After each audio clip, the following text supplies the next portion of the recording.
So in this video, we will learn how to analyze deductive arguments using the rules method. So in previous videos, we've looked at analyzing deductive arguments using Venn diagrams. Now we'll take a look at analyzing the same sorts of arguments, but now not having to draw any more circles and shading and Xing. Okay? So remember that when we take a look at any deductive argument or supposedly deductive argument, in order to use the Venn diagram method and the rules method, we have to first rephrase the argument as a syllogism. Premise, premise, conclusion. This means that you have to be able to figure out, well, what's the conclusion? What's the main point this person is trying to convince me to believe? And what are the reasons they give me to believe it? Right? If you can't see that first, then it doesn't really matter what techniques or strategies you have to analyze the argument. You won't be analyzing the right argument. So if this is still not intuitive, I recommend using the numbers method, numbering all your claims, and try to ask yourself, well, which claim leads to what other claims? Because the claim that the other claims lead to, that's the conclusion, right? And those other claims that lead to it, those are your premises. So that's my recommendation if you're still having trouble figuring out what's the conclusion, what are the premises. Also, you might want to refer to previous lectures where we talked about some of these, words that people often use to identify premises and conclusions. When somebody is talking about a conclusion, they often say things like, therefore, or, in conclusion. And when people talk about premises, they often start the sentences with things like, since this is true, or because of that, then this is true, right? So hopefully that rings a bell on how to do the analysis of an argument. Also, you have to be careful because in normal everyday speech, we don't often articulate all the premises that lead to a particular conclusion. So you might want to ask yourself, wait a minute, is there something we're assuming here to be true that's part of the argument? Well, that's an unstated premise, and you're going to want to include that in your deductive argument analysis also. Okay, so we place these claims in order from premise, premise, conclusion so that we have our syllogism. And then for each of those premises and conclusion, for all those claims, we have to reword them into our standard form categorical claim, right? Either the A, I, E, or O claim. And then we are able to use different strategies to analyze it. So what is your weapon of choice to slice and dice the argument to figure out if it's a valid one? You have the Venn diagram method, which we learned about previously, and now we have the rules method. Okay, so what is the rules method? So down below you should see an argument. All dogs are mammals. No cats are dogs. Therefore, no cats are mammals. Does that argument work? Maybe intuitively you can see this and realize that the conclusion has to be true or it doesn't have to be true given the premises. If you can't see it, you may want to use the Venn diagram method or this rules method. So, what is the rules method? The first thing you do is you take a look at the number of negative claims in the premises. Negative claims mean a claim that has either a no or a not in it. Okay, so you count those up. The rule says the number of no's or not claims in the premises have to equal the number of no or not claims in the conclusion. Now, obviously, the conclusion is only one sentence, only one claim. So it's either 0 or 1. Either that claim has a no or not, right? It's a negative claim, or it's not a negative claim. So the number of no or not claims in the conclusion is either 0 and 1, and the number of no or not claims in the premises are either 0, meaning none of them have a no or not, 1, or both, right? So 0, 1, or 2. So the number of no or not claims in the premises has to equal the number of no or not claims in the conclusion. We take a look at our premises. There is one claim with a no in it, so there is one negative claim in the premise. We take a look at the conclusion. There is a no here, so then we have one negative claim in the conclusion. So one premise, one conclusion. So that rule is okay. All right, that rule is good. It passes that first test. Second part.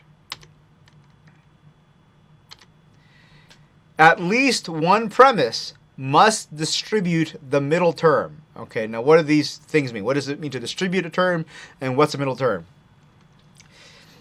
The middle term is the term that's shared between both premises. So you take a look at this premise, the two terms are dogs and mammals. You take a look at the second premise, the terms are cats and dogs. So the term that's shared between the two is the term dogs. That is the middle term. Now, what does it mean to distribute a term? To distribute a term means that in one of the premises, we are talking about all of that group. We're referring to all of that group somehow. So remember, we're talking about dogs here. Dogs in middle term because it's shared between both premises. So in the first claim, all dogs are mammals. So yes, the first premise is distributing the middle term because it's talking about all dogs. So to distribute means to refer to the entire group of that term. So the first premise talks about all dogs, so the first premise distributes it. But if you notice the second premise, no cats are dogs. Well, when we say that, we're saying that if you take a look at the entire group of dogs, none of them are cats. So the second premise also distributes the middle term because the no claim is also talking about all dogs. We're saying that if you take a look at all the dogs, none of them are cats. Okay? So in this particular argument, both premises are distributing the middle term. So this particular argument does pass the second test, right? So first test, the number of no's and nots in the premises must equal the number of no's and nots in the conclusion. So it passes that test. Second test, at least one premise, it could be both like we have here, must distribute the middle term. And we see that, yes, there is a premise that distributes the middle term. Okay, so it passes the second test. Now, third and final test. Any term distributed in the conclusion must be distributed in the premises. We take a look at the conclusion and we ask ourselves which term or terms is distributed. In other words, which term does the conclusion talk about in its entirety? Right?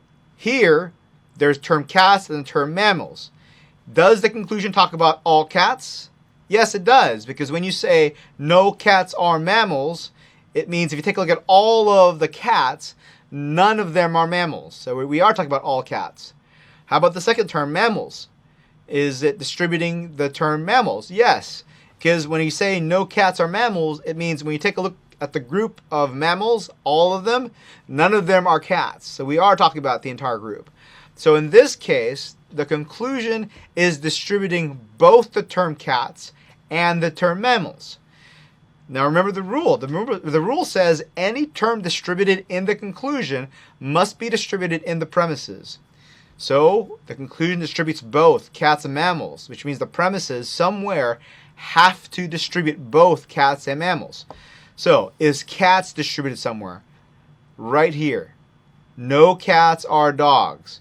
When we say no cats are dogs, it is referring to the entire group of cats. And saying, if you take a look at all of them, there are no dogs there. So yes, it does distribute the term cats. What about mammals? Do any of the premises distribute the term mammals? In other words, do any of the premises talk about all mammals? The first claim says all dogs are mammals. Does it talk about all mammals? It does not say anything about all mammals. All it says is that if you take a look at all the dogs, all of these dogs, they are mammals. But it doesn't say anything about the entire group of mammals. Right? We don't know anything about all of them. So, that means that the terms that are distributed in the conclusion, they are not all distributed in the premises, right? Because the term mammals is not distributed. So this argument fails the third rule. It passes the first and second, it fails the third. Therefore, the argument is not valid. The way to look at the rules method is to ask yourself, does the argument pass all three rules? If it fails any of them, any one of them, then the argument is not valid. So for instance, if you had checked the first rule and realized, no, the number of no's and nots in the premises does not match the number of no's and nots in the conclusion, then that's all you would have had to test it, right? You would not have to have tested the second two rules, because you would have known already by it failing the first rule that the argument would not be valid. All right? So this is how the analysis works. This is how to do the test. We'll take a look at a few more examples just to get it in our heads how this actually works. The most confusing part for most students is, hey, this whole idea of distributing a term, I don't get right away, right? It's hard for me to figure out if a claim is distributing a term, if it's talking about the entire group of something. So here's a little cheat sheet for you. Remember these claims, the standard claims, A claims, E claims, I claims, and O claims. I've gone ahead and highlighted which terms are distributed. So if it's not intuitive to you when we are describing all of something, just remember that when we have an A claim, it's that first term that's distributed. All S's are P's. Well, we are obviously talking about all S's, right? So it's that first term that's distributed. When we say no S are P's, both S and P's are distributed because we're talking about all of both those groups. Based upon the claim, we know something about all of the S's and all of the P's. The I claim, when we say some S's are P's, we're not referring to all of either group. So there are no distributed terms in an I claim.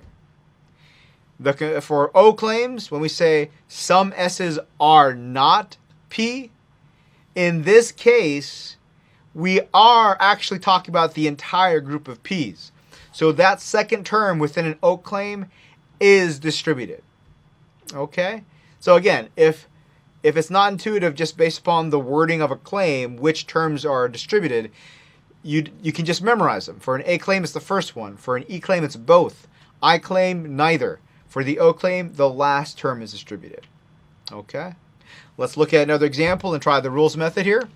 So, if you remember from previous videos, we had an argument that we rephrased as this categorical syllogism. All cowboys are Americans. Some cowboys are people who live overseas. Therefore, some cowboys are people who live overseas. Again, my recommendation is that you simplify this into just some letters, so we don't have to worry about words too much. All C are A, some A are O, and therefore some C are O. So I just rephrased my two premises and my conclusion here, and just replaced my terms with letters, right, to make it super easy to look at, not too confusing. C, A, O. Now let's take a look at our rules. First rule, no's and nots. Okay, take a look. Are there any no's and nots in our premises? No. Right? None of these premises, none of these claims have a no or a not in them. So the count is 0. There are 0 no's and nots in our premises, which means we need to find 0 in our conclusion.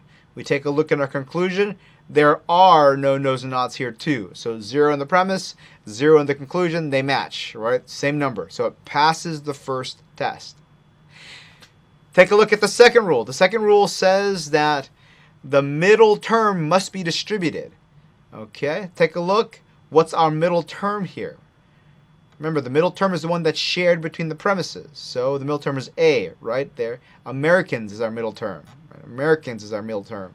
So the question is the term American, is that group distributed? In the premises, do we ever talk about the entire group of Americans? Is there something we know about all of them? All cowboys are Americans only says something about all cowboys. Some Americans are people who live overseas only talks about some Americans. So the middle term, Americans, is not distributed in the premises. So this argument fails to pass the second test. It does not follow the second rule. So we now know this argument does not work. It is not a valid deductive argument. You cannot come to this conclusion based upon the premises that are given. The conclusion still may be true. It's just that we don't know for sure based upon the reasons that are provided to us, right? So not a valid deductive argument, okay? So we don't even have to look at the third rule if you don't want to. All right. Let's move on to another example. All courses that will be offered are courses in the schedule. No History 105 courses are courses that will be offered. Therefore, no History 105 courses are courses in the schedule.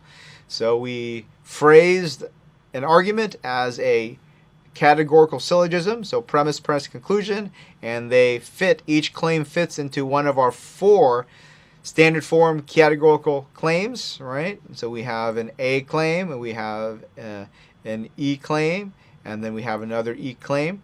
So let's go ahead and condense this, rewrite it to make it super simple to see and look at. All O's are S, represents my first premise. No H are O, represents my second premise. And my third claim, which is my conclusion, therefore, no H are S. Okay, so we just rewrote this and turned all the terms into letters. Now, let's check our rules to see if the argument passes all the rules or meets all the rules.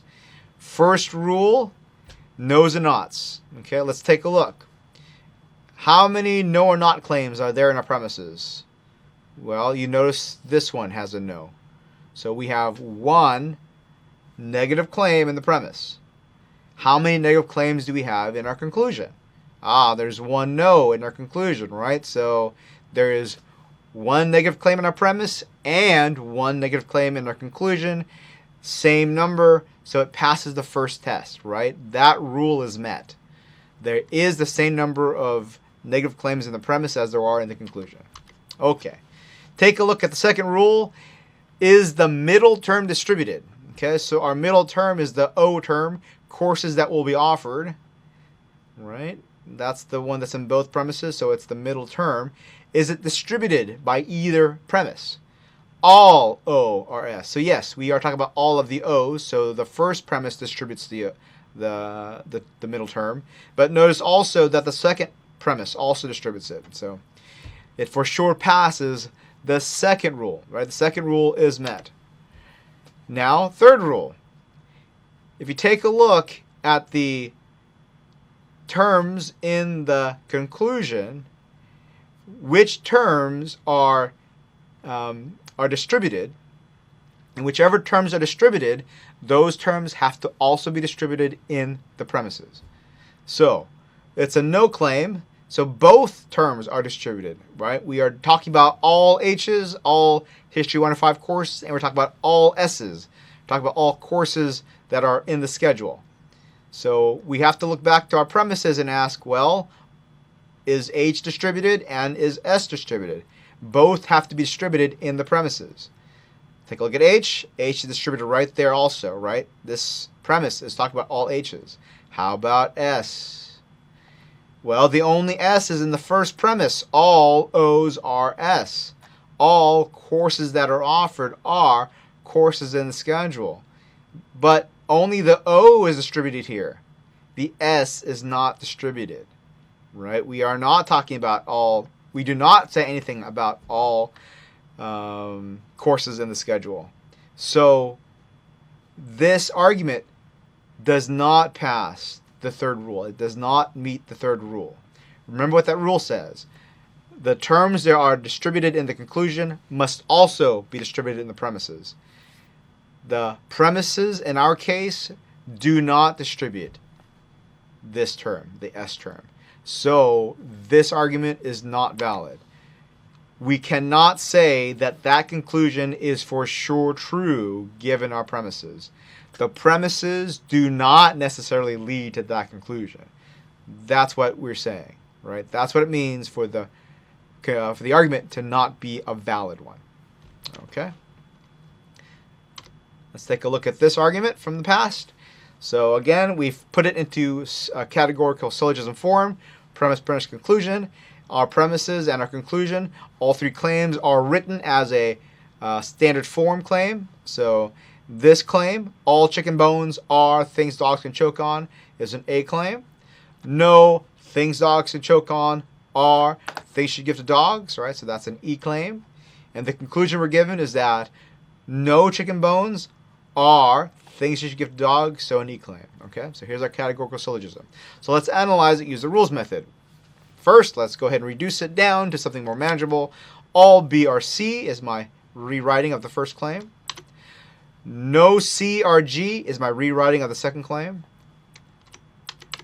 Therefore, no B or G, no chicken bones are things you give to dogs. Right? No B or G is our conclusion. That's our third claim.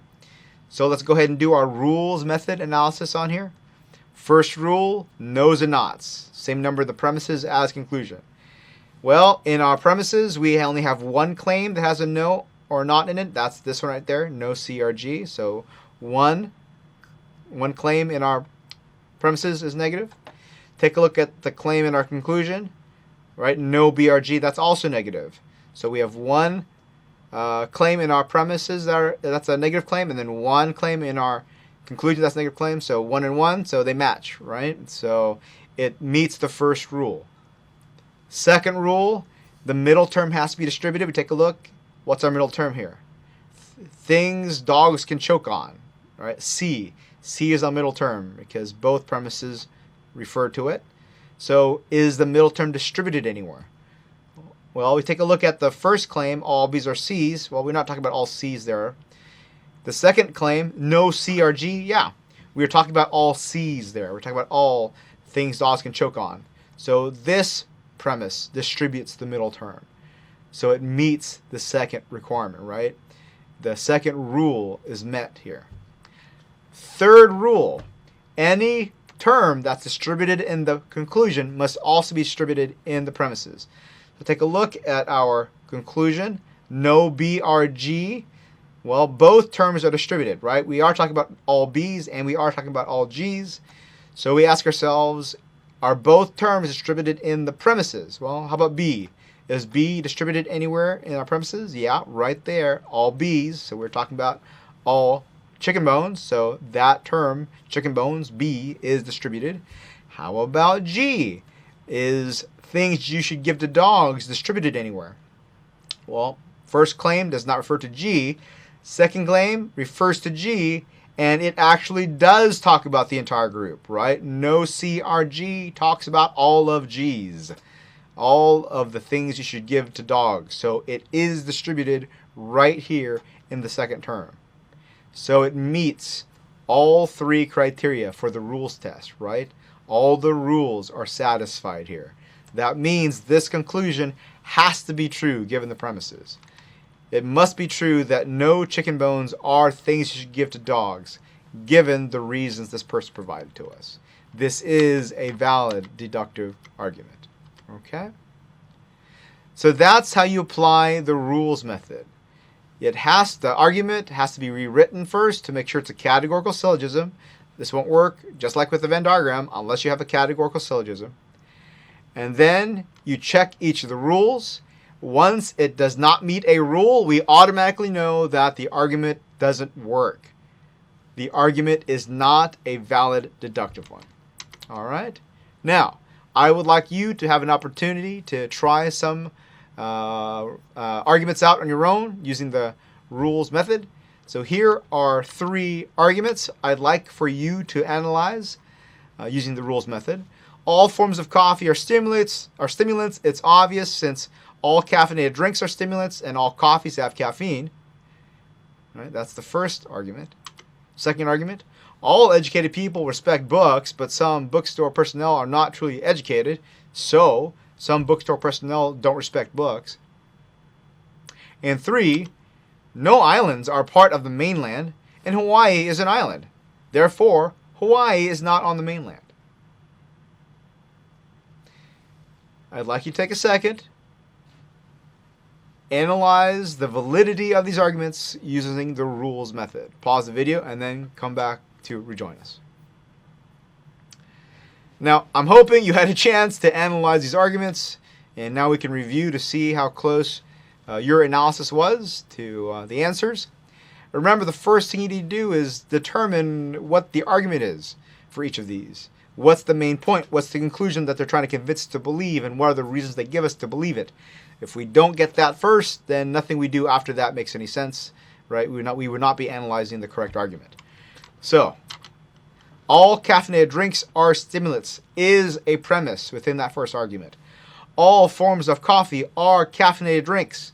That's the other premise within that argument. And the conclusion they want us to believe is that all forms of coffee are stimulants. Okay? That has to be the structure. Those two claims are our premises. That last claim is our conclusion. You have to have these types of claims too. These are all A claims, right? A claims the order of the terms do matter. So it has to be all caffeinated drinks are stimulants in that order. All forms of coffee are caffeinated drinks in that order. And the conclusion has to be all forms of coffee are stimulated drinks in that order. That's a proper representation of the argument that was given to you.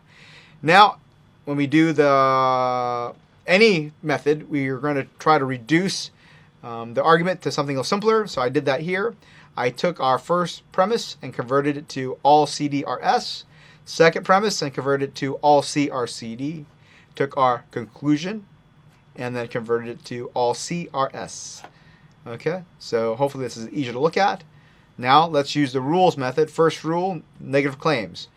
There are no negative claims in the premises, right? There are no claims that have no's and nots in them. So 0 for our premises. Our conclusion. There are no no's and nots in the conclusion.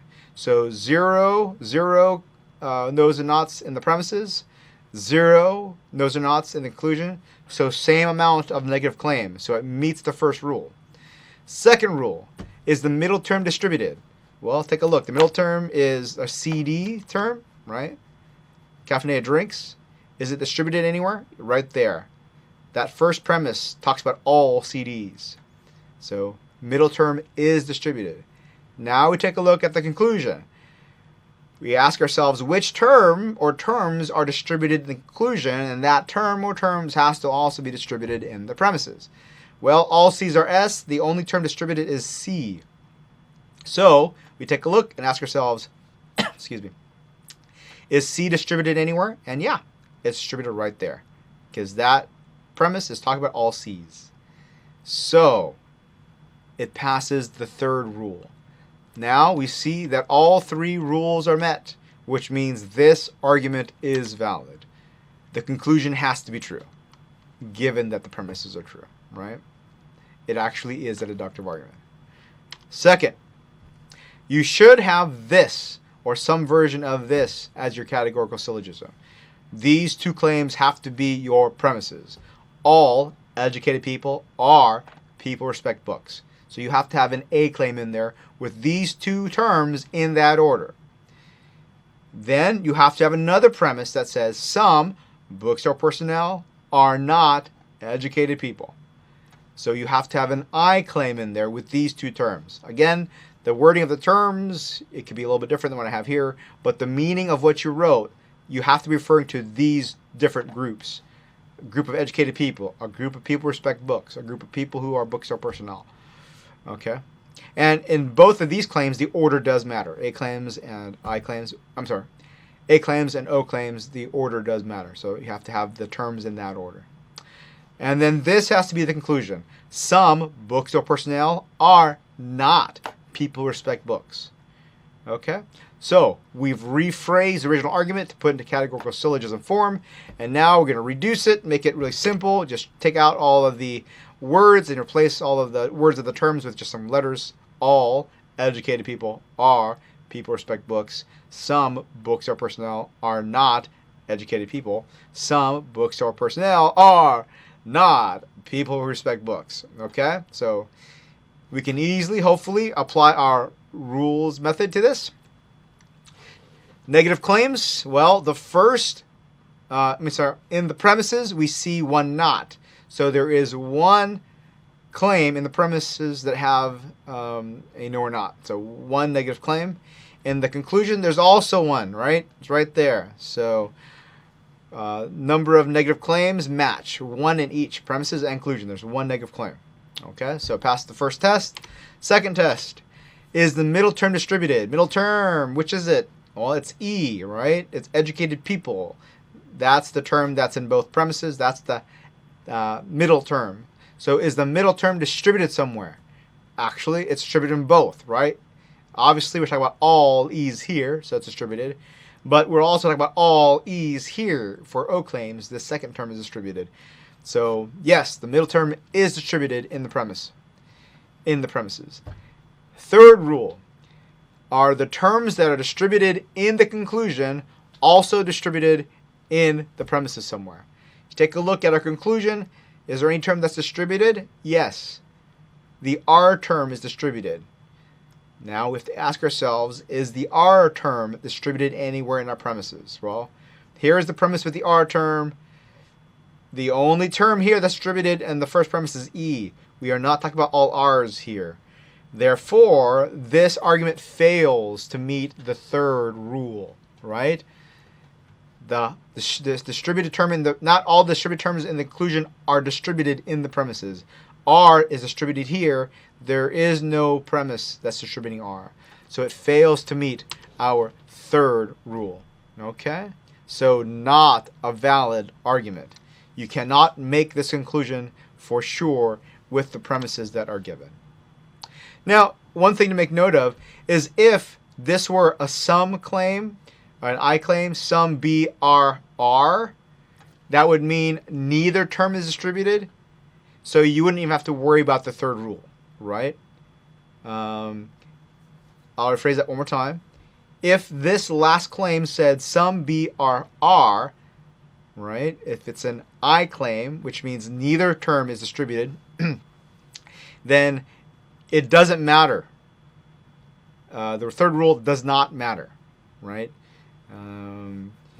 B could be distributed here, doesn't matter. R could be distributed here, doesn't matter, because the rule states that whatever term is distributed in the conclusion must be distributed in the premises.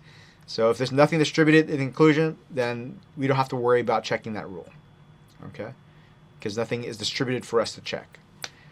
All right, let's take a look at our third and last example.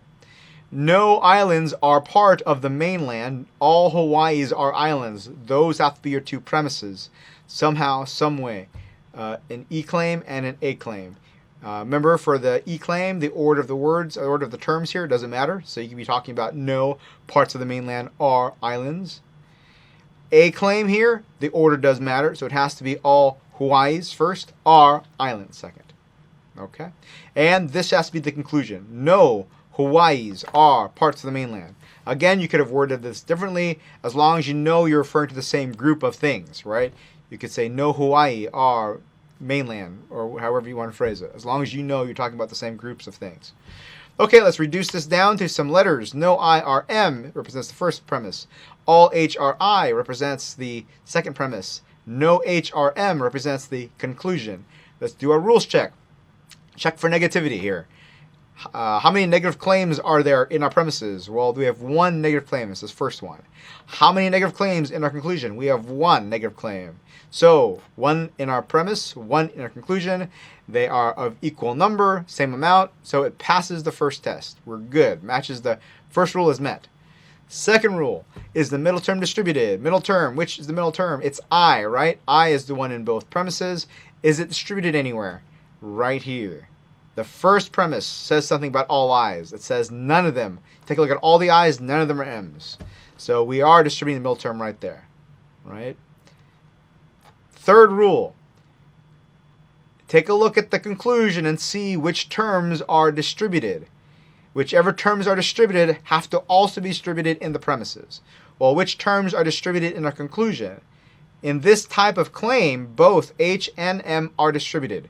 That means the premises, they must distribute, well, at least one premise has to distribute H, and at least one premise has to distribute M.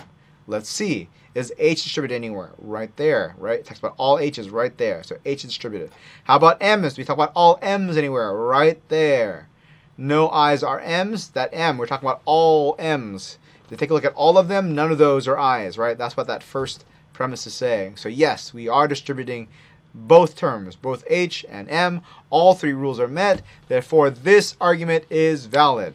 It meets all of the rules for a valid deductive argument, right?